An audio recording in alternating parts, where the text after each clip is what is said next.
Hello बच्चों, कैसे हैं आप सब। तो आज मैं आपको class 10th maths introduction to trigonometry के जो भी बेसिक कॉन्सेप्ट्स है वो बताऊंगा। इस वीडियो को देखने के बाद आप क्वेश्चंस ट्राई कर सकते हैं। ओके, तो सबसे पहले देखिए इसके अंदर क्या है। 8.1 के अंदर आपको क्या गिवन है। जब भी आप ट्रिगोनोमेट्री के क्वेश्चन सोल्व करेंगे तो आपको सबसे पहले राइट एंगल ट्रायंगल मिलेंगे। क्लियर है यहाँ तक। मीन्स एक एंगल आपको 90 डिग्री रहेगा और ये वाला एंगल आपके पास होगा थीटा और ये वाला एंगल होगा आपके पास कितना 90 माइनस थीटा। क्लियर है जी। क्योंकि देखो अगर ये आपके पास 30 रहा तो ये कितना होगा 60 हो जाएगा। 60 प्लस 30 प्लस 90 ये हो जाएगा आपके पास 180। और यही है हमारे पास क्या होता है एंगल। एक ट्रायंगल के इंटीरियर एंगल्स का सम क्या होता है 180 डिग्री। क्लियर है। सबसे ज़रूरी बात इसके अंदर क्या करना है आपको 8.1 के अंदर, जब भी 90 डिग्री एंगल होगा उसके सामने वाली साइड होगी हाइपोटेनियस। क्या बोलेंगे जी आप उसको, हाइपोटेनियस। क्लियर है। अगर आप उस क्वेश्चन के अंदर एंगल ले रहे हो इसको, अगर आप एंगल इसको ले रहे हो तो इसके जस्ट सामने वाली साइड क्या होगी हमारे पास, इसके जस्ट सामने वाली साइड क्या है ये, इसको बोलेंगे बेटा परपेंडिकुलर। और जो बच गई है उसको बोलेंगे बेस। क्लियर है। अब ये सेम चीज़ हमारे पास क्या है, अगर मान लीजिए हमारे पास ये वाला एंगल कितना 90 माइनस थीटा था, ये हमारे पास क्या थीटा है, ये हमारे पास क्या था 90 था। तो 90 माइनस थीटा के सामने इस बार हमारे पास अगर एंगल को आप लेते हो 90 माइनस थीटा तो इसके सामने हमारे पास कौन सी साइड है, ये है। तो ये होगी बेटा परपेंडिकुलर, ये हो जाएगा बेस। और हाइपोटेनियस हमेशा सेम रहेगी, वो कभी भी आपकी चेंज नहीं होगी। 90 एंगल जितना बड़ा होगा साइड उतनी ही बड़ी होगी। क्लियर है। अब सबसे ज़रूरी क्या है साइन थीटा, उसके बाद हमारे पास होगा कोस थीटा, उसके बाद टेन थीटा एंड यहाँ पर होगा कोसेक और यहाँ पर होगा सेक और ये होगा हमारे पास क्या कोट। जो हमारे 6 रेशोज़ हैं इनको आपको ध्यान से में रखना है। और इसके बाद आपको एक टेबल याद रखनी है PBP HHB, पंडित बद्री प्रसाद हर हर बोले। और यहाँ पर अगर आप सोना चांदी तोले means S stand for sine, C stand for cos, T stand for tan. यानी जब आपसे साइन पूछा जाए तो आप करेंगे P/H, कोस पूछा जाए तो B/H, टेन पूछा जाए तो P/B। सेम कोसेक अगर आपसे पूछा जाए तो आप जाएंगे H/P, सेम H/B और B/P। क्लियर है यहाँ तक। ये आपको तो अपने दिमाग के अंदर रखना है, ये हेल्प करेगा आपकी नेक्स्ट एक्सरसाइज में भी। ठीक है जी। तो इतने करने के बाद पाइथागोरस थ्योरम के अंदर हमारे पास क्या था, हाइपोटेनियस का स्क्वायर होता है बेटा बेस का स्क्वायर प्लस परपेंडिकुलर का स्क्वायर।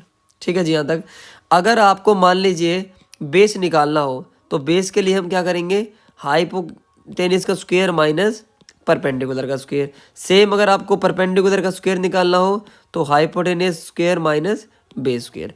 आपको केवल ये वाला फॉर्मूला याद रखना है, बाकी फॉर्मूले आप इसकी हेल्प से कर सकते हो। ठीक है जी। यहाँ तक कोई प्रॉब्लम नहीं है। अब इसके बाद आपको क्या काम करना है साइन कोस टेन, ये क्लियर है यहाँ तक। ओके, तो 8.1 में आपको इतना करना है। एस स्क्वायर आपके पास निकल गया है। ठीक है। अब इसमें जो क्वेश्चन पूछा जाएगा कि मान लीजिए आपको साइन थीटा गिवन है भाई 3/5। देखो ये रेशो गिवन होता है, आप इसको के 3 के या 5 के या 3x या 5x कुछ भी मान सकते हो। अगर हमारे पास एक राइट एंगल ट्रायंगल है, ठीक है जी, एक अगर हमारे पास एक राइट एंगल ट्रायंगल है और इस राइट एंगल ट्रायंगल के अंदर हमें क्या गिवन है कि जो साइन होता है वो होता है जी हमारे पास P/H। साइन क्या होता है P/H। तो परपेंडिकुलर हमारे पास कितना है भाई 3 है और हाइपोटेन्यूस हमारे पास कितना है 5 है। तो बेस कैसे निकालेंगे, तो बेस निकालने के लिए आपको ये वाला फॉर्मूला पता है। हाइपोटेन्यूस हमारे पास कितना है 5 और परपेंडिकुलर हमारे पास कितना है 3। तो 5 का स्क्वायर हमारे पास हो जाएगा 25 और 3 का स्क्वायर हमारे पास क्या हो जाएगा बेटा 9। 25 माइनस 9 तो ये हमारे पास होगा 16। ओके, सो आपको अगर यहाँ से ये वैल्यूज पुट करेंगे तो आपको मानना बेस निकालना, तो आप क्या करेंगे बेटा hypotenuse square minus perpendicular square. Hypotenuse हमारे पास कितना है 5 है, परपेंडिकुलर हमारे पास 3 है, यानी कि 25 माइनस 16 कितना मिलेगा बेटा 9। और ये मिलेगा 3। देखो आपको दो वैल्यूज मिलेंगी यहाँ पे +-3, लेकिन जो माइनस में जो 3 आएगा वो हमारे पास साइड कभी नेगेटिव होगी नहीं, तो वो हमारे पास नेगलेक्ट हो जाता है। ठीक है, सॉरी, 3 का स्क्वायर क्या होगा बेटा 9, और ये मिलेगा हमें कितना 16 मिलेगा, यानी कितना हो जाएगा 4 हो जाएगा। क्लियर है तक? तो हमारे पास जो बेस आया है वो कितना आया है 4। अब आपसे मान लीजिए पूछा जाता है find all other trigonometric ratios की वैल्यू आपको फाइंड करनी है। मान लीजिए आपसे पूछा जाता है कोट थीटा पूछा जाता है भाई। ठीक है, तो कोट थीटा के अंदर आपको क्या काम करना है, कोट हमारे पास यहाँ पर है कोट, तो कोट क्या होता है हमारे पास b/p, यानी कि b/p। तो बेस हमारे पास कितना आया इस क्वेश्चन के अंदर, बेस निकल के आया है 4, परपेंडिकुलर हमारे पास क्या था 3 था, यानी कि जो आंसर होगा वो होगा 4/3। तो ऐसे आप सारे टी रेशोज की वैल्यू फाइंड कर सकते हो। 8.1 के अंदर आप इतना करोगे। क्लियर है यहाँ तक? ओके, क्लियर है। नाउ आपको बताता हूँ 8.2 के अंदर आपको क्या करना है, आपको वैल्यूज़ कैसे याद रखनी है, और फिर उसके बाद हम बात डिस्कस करेंगे 8.3 के बारे में कि कैसे आप उन जो प्रूव वाले क्वेश्चंस हैं उनको कैसे प्रूव करोगे। ठीक है, तो देखिए थोड़ा ध्यान से। 8.2 में आपको क्या गिवन है बेटा, सबसे पहले आपको याद रखना है यहाँ पर है साइन थीटा, उसके बाद आपको याद रखना है कोस थीटा, ये होता है जी टेन थीटा, यहाँ पर आप कर सकते हो बेटा कोट थीटा, उसके बाद कोसेक थीटा, और यहाँ पर होगा आपके पास सीकेंट थीटा। देखो एक टेबल आपको कैसे याद रखनी है ये वाली, तो थोड़ा सा ध्यान से देखेंगे आप इस चीज़ को।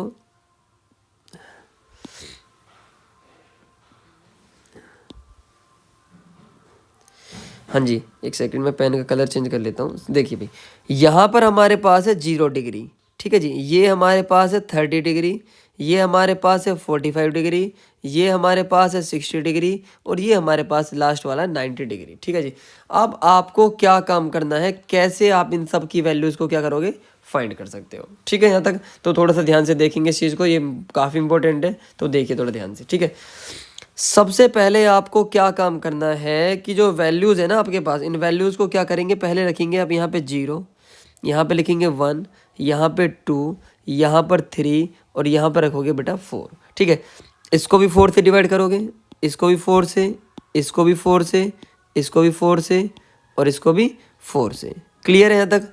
तो सबका कर देंगे उसके बाद स्क्वायर रूट। ठीक है, तो 0/4 हमारे पास होता है 0, साइन 30, देखो 1 का बेटा 1 और 4 का कितना हो जाएगा 2, ये हो जाएगा हमारे पास 1/√2, और ये कितना होगा हमारे पास √3/2, और ये कितना हो जाएगा 1, क्योंकि देखो 3 का स्क्वायर रूट तो होता नहीं है बेटा। ठीक है, तो √3 हो जाएगा, और 4 का कितना हो जाएगा 2। क्लियर है? आपको केवल ये वैल्यूज़ याद रखनी है, इसके अलावा आपको कुछ भी याद नहीं रखना है। ठीक है, अगर आपसे पूछा जाए कि देखो याद रखना अपने दिमाग के अंदर कि साइन A = कोस B होगा जब A + B = 90 डिग्री होगा, मतलब जब इसके दोनों एंगल्स का सम 90 डिग्री होगा, उस केस के अंदर ये दोनों का जो वैल्यूज होंगी वो क्या होंगी, बराबर होंगी। भाई आपसे मान लीजिए क्वेश्चन पूछ लिया जाए कि साइन 30 = कोस अल्फ़ा, तो आप सिंपल सी बात आप बता दो कि भाई अल्फ़ा की वैल्यू क्या होगी 60 होगी, क्योंकि इन दोनों एंगल्स का सम कितना होना चाहिए 90 होना चाहिए, यानी कि 30 + अल्फ़ा = 90 मीन्स अल्फ़ा = कितना आ जाएगा 60 डिग्री। ठीक है, तो यहाँ से आप वैल्यूज़ को पता कर सकते हो कि कौन कहाँ पे क्या क्या होगा। ठीक है जी, इतना क्लियर है? ओके बेटा, कोई प्रॉब्लम?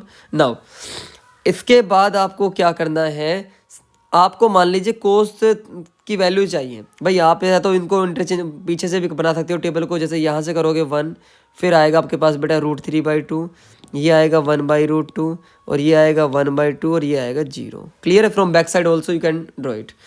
अब टेन थीटा क्या होता है, टेन होता है बेटा साइन अपॉन कोस, टेन क्या होता है साइन अपॉन कोस। 0/1 कितना होता है भाई, देखो 0/1 कितना होता है, 0 होता है। होता क्यों है, अगर आप 0 को 1 से डिवाइड करोगे, सॉरी 0 को अगर आप 1 से डिवाइड करोगे तो 1 × 0 कितना आएगा 0। क्लियर है? लेकिन अगर आपसे क्वेश्चन आ जाए 1/0, तो बेटा 1 को जब 0 से डिवाइड करोगे ना, तो 0 की किससे मल्टीप्लाई करें कि 1 आ जाए, भाई पता ही नहीं है हमें किस नंबर से मल्टीप्लाई करें, और जब पता नहीं होता तो उस केस में आंसर आएगा आपका इन्फिनेटिव, ठीक है ना। तो ये बात आपको याद रखनी है, यानी कि 0/1 हो जाएगा आपके पास 0, और ये मिलेगा आपको पास बेटा 1/√3, ये मिलेगा 1 और ये मिलेगा √3, और यहाँ से हो जाएगा भाई आपके पास नॉट डिफाइन। क्लियर है।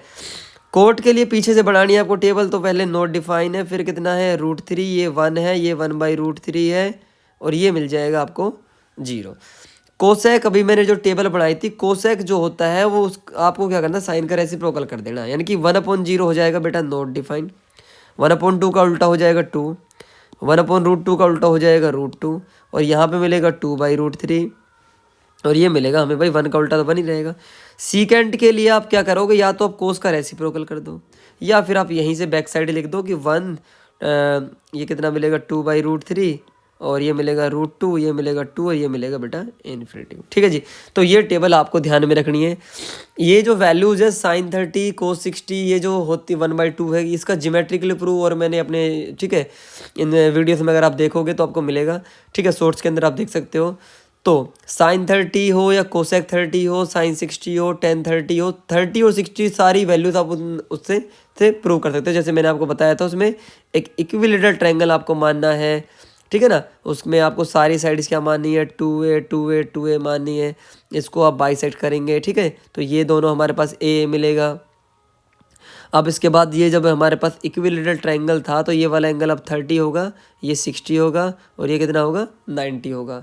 ये आप जब परपेंडिकुलर निकालोगे तो वो मिलेगा आपको √3a, ठीक है। तो यहाँ से आप निकालोगे तो आपसे जगह से मान लीजिए आपसे पूछा जाए कि भाई sin 30 कितना होगा, तो sin 30 आपको तो पता है p/h होता है, लेकिन एंगल आप ले रहे हो 30, तो 30 के सामने परपेंडिकुलर क्या है बेटा a, हाइपोटेनस क्या है 2a, तो a से कैंसिल हो जाए, कितना मिलेगा 1/2, यानी कि sin 30 1/2 आपके पास, ऐसे आप चेक कर सकते हो, ठीक है। ये प्रूफ मैंने दिया हुआ है तो आप वहाँ से देख सकते हो। ऐसे ही अगर आपसे sin 45 पूछा जाए तो sin 45 के केस में आप क्या करोगे, ये वाला एंगल हमारे पास क्या होगा 90 होगा, उस केस में आपको मानना पड़ेगा आइसोसेलेस राइट ट्रायंगल, यानी कि ये वाला एंगल और ये वाला एंगल दोनों होंगे भाई बराबर, ये होगा 45 डिग्री और ये भी होगा भाई 45 डिग्री, यानी कि अगर इस साइड को अपने a माना है, इसको भी a माना, तो ये वाली साइड हो जाएगी आपके पास बेटा √2a।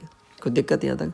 आपको मान लीजिए आपसे पूछा जाए कि भाई tan 45 बताइए, तो tan 45 क्या होता है बेटा p/b होता है, परपेंडिकुलर भी a है, बेस भी a है, तो a/a कितना हो जाएगा 1, यानी कि आप वहाँ से वैल्यू निकाल सकते हो, ठीक है। आई होप आपको ये समझ में आया होगा ज्योमेट्रिकल प्रूफ। आपको 8.2 के अंदर वैल्यूज पुट करनी है सिंपल, और उनको बस सिंपलीफाई करना, सोल्व करना, और कुछ नहीं करना, ठीक है जी। अब देखते हैं 8.3 का जो भी बेसिक कॉन्सेप्ट्स है उसकी बात करते हैं, क्या गिवन है उसके अंदर, ठीक है जी। तो सबसे पहले 8.3 में आपको देखो कैसे बनेगी, जो प्रॉपर्टीज़ है वो आप कैसे देखेंगे, ठीक है। तो सबसे पहले मैं एक सेकेंड, हाँ जी बेटा देखिए, पाइथागोरस थ्योरम क्या कहती है कि hypotenuse square equal to base square plus perpendicular square होता है, ठीक है जी। अगर आप इसको h² से डिवाइड करोगे, इसको भी आप h² से डिवाइड करोगे, इसको भी आप h² से डिवाइड करोगे, बेटा h² मिलेगा आपको 1, b/h होता है आपके पास cos² थीटा, और p/h होता है आपके पास sin² थीटा, यानी कि यहाँ से आप फर्स्ट आइडेंटिटी फाइंड कर सकते हो। कोई दिक्कत यहाँ तक, ठीक है। सेकंड जो आपके पास केस है, अगर आप उसमें इस बार b² से डिवाइड करते हो सबको, यानी कि दोनों साइड मैथ के अंदर आप क्या करोगे, आप सेम नंबर से डिवाइड करते हो दोनों साइड, या मल्टीप्लाई कर सकते हो। h/b क्या होगा बेटा आपके पास, हाइपोटेनस बाई बेस होता है आपके पास सीकेंट, क्या होता है सीकेंट² थीटा, बेस बाई बेस आपके पास 1 हो जाएगा, और ये हो जाएगा बेटा आपके पास क्या tan² थीटा। दूसरे नंबर की आइडेंटिटी बनेगी आपके पास ये, क्लियर है। और तीसरा हमारे पास क्या करेंगे, h² is equal to base square plus perpendicular square, ये हमारे पास पाइथागोरस थ्योरम थी, तो p² से डिवाइड करेंगे सबको, h/p हमारे पास कितना हो जाएगा, ये हो जाएगा बेटा हमारे पास कोसिकेंट² थीटा, एंड p/p हमारे पास क्या होगा, b/p कितना हो जाएगा हमारे पास cot² थीटा, और p/p यानी कि 1। तीन आइडेंटिटीज़ का यूज़ करके हम क्वेश्चंस को सोल्व करेंगे, tan थीटा, और आपको याद रखना है sin theta by cos theta, ठीक है जी। और आपको थोड़ा सा यहाँ से अगर मान लीजिए साइन की वैल्यू आपको निकालनी है तो आप करेंगे बेटा 1 - cos² थीटा। सेम अगर आपको कोस थीटा निकालना है तो √1 माइनस साइन स्क्वायर थीटा। ठीक है जी। यहाँ से अगर आपको टेन स्क्वायर थीटा की वैल्यू निकालनी हो तो वो आएगा सीकेंड स्क्वायर थीटा -1, और अगर आपको सिर्फ टेन थीटा की चाहिए तो √ हो जाएगा। ठीक है। यहाँ से एक और क्या प्रॉपर्टी बनेगी, secant square theta minus ten square theta =1। एक क्वेश्चन गिवन था ना, 9 secant square theta minus 9 ten square theta = क्या आएगा। तो आप बेटा पहले 9 कॉमन लोगे, secant square theta minus ten square theta, यहाँ से ये किसके बराबर रिजल्ट 1 के बराबर, 9 × 1 × कितना आएगा 9। ठीक है। तो आई होप आपको समझ में आया होगा सब कुछ। तो मैंने कंप्लीटली कवर किया है इसके अंदर 10th क्लास का जो भी पोर्शन है। ठीक है। 11 12th का अलग पोर्शन है। तो आप इस वीडियो को देखने के बाद आप क्वेश्चंस को ट्राई कर सकते हो। कोई प्रूफ वाले क्वेश्चन आपको प्रॉब्लम आ रही तो मुझे बता सकते हो, मैं उसके ऊपर एक वीडियो बनाऊंगा। ओके, मिलते हैं नेक्स्ट वीडियो में। Thank you.